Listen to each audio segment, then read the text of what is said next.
The relationship between standards, curriculum, instruction, and assessment is one that can be confusing.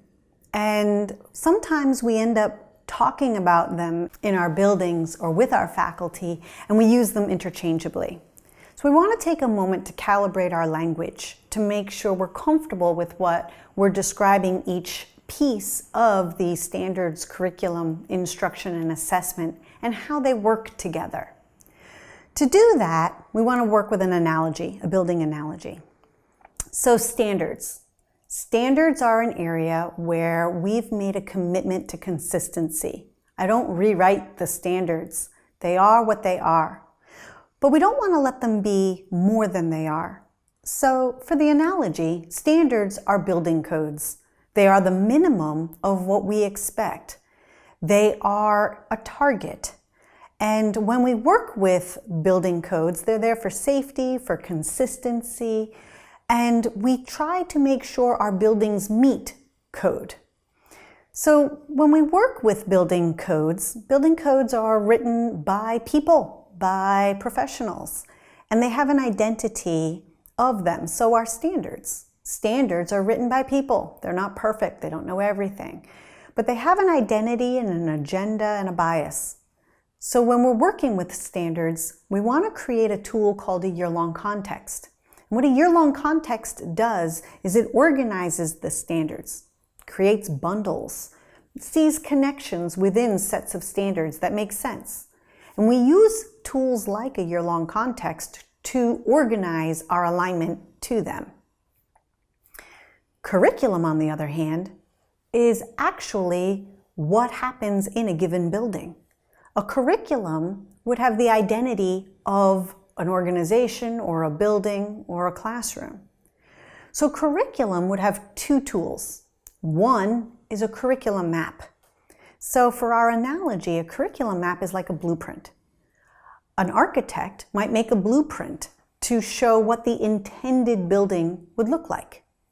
Things about blueprints are, well, any architect can read a blueprint and understand the elements. In the same way, curriculum maps are consistent with their elements. Content are content, skills are skills. Any educator should be able to read a curriculum map and understand the intended curriculum, the plan, the cunning plan. But what can happen is if you and I both have the same blueprint, but you're building on granite and I'm building on sand, then the ultimate decisions about what we have to make could be different and result in a building that actually looks different. In the same way, two teachers can have the same curriculum map, but depending on the students they have in the classroom, what's happening in the classroom, if anyone's ever taught in a building while it was under construction, you know what I'm saying. Curriculums in a given year, the operational curriculum, can result in very different curriculum experiences. A good example might be in an election year. The curriculum for the social studies teachers very often is different in an election year than what might happen in an off year. So these are the kinds of things that impact the relationship between the curriculum map and then the actual operational curriculum.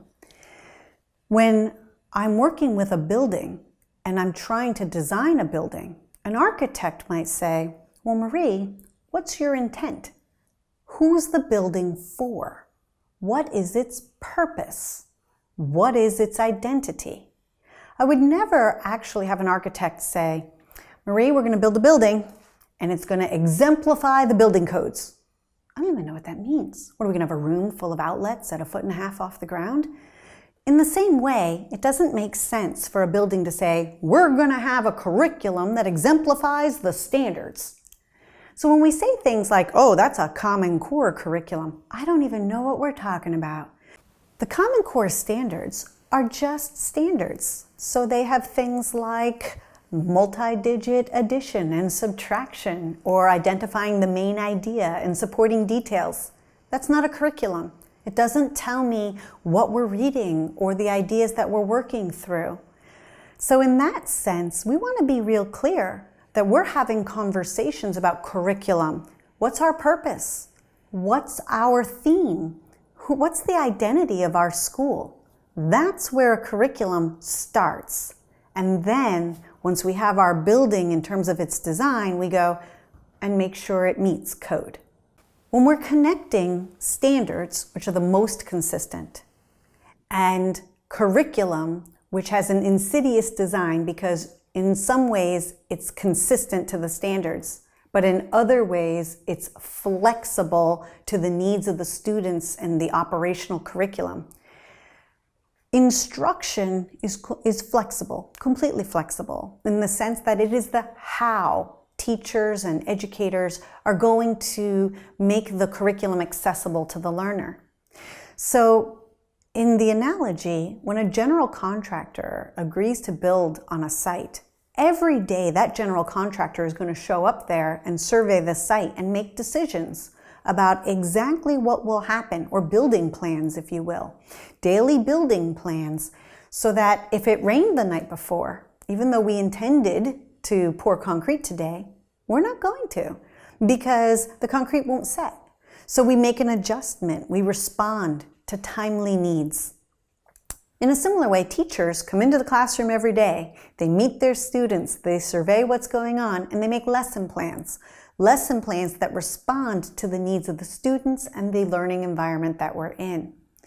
So in that sense, that flexibility is required for student success, just like the structure and consistency of the standards were required for consistent, observable, measurable success.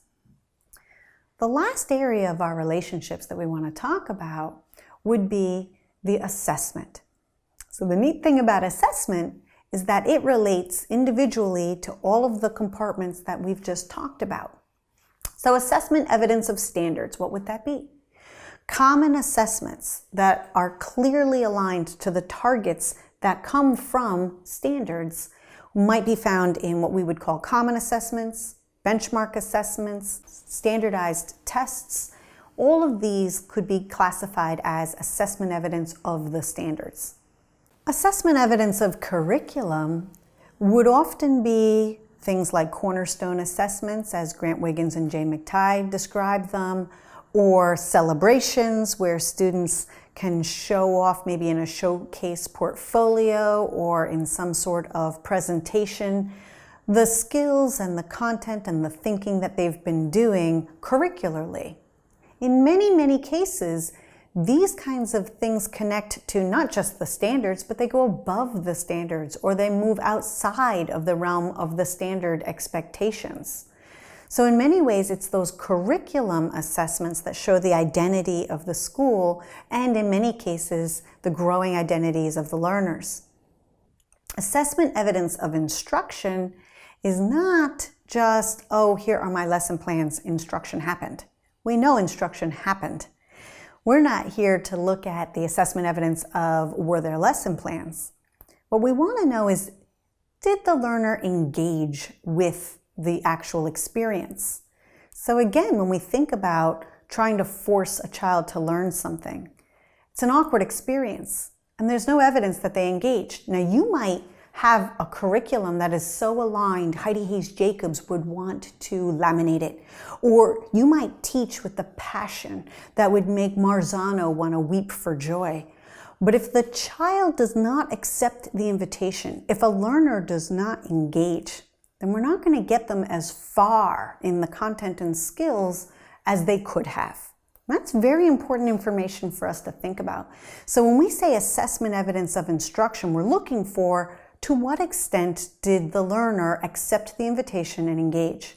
Formative assessments, as described by Rick Stiggins, gives us that information because it results in a learning plan. As an assessment, it's less interested in the grades and more interested in, to what extent did the learner make a choice and engage, make a commitment, if you will, to the learning. And so we can talk about how these three kinds of assessment information help us understand and reflect on the standards, the curriculum, the instruction, and the assessment story in our buildings.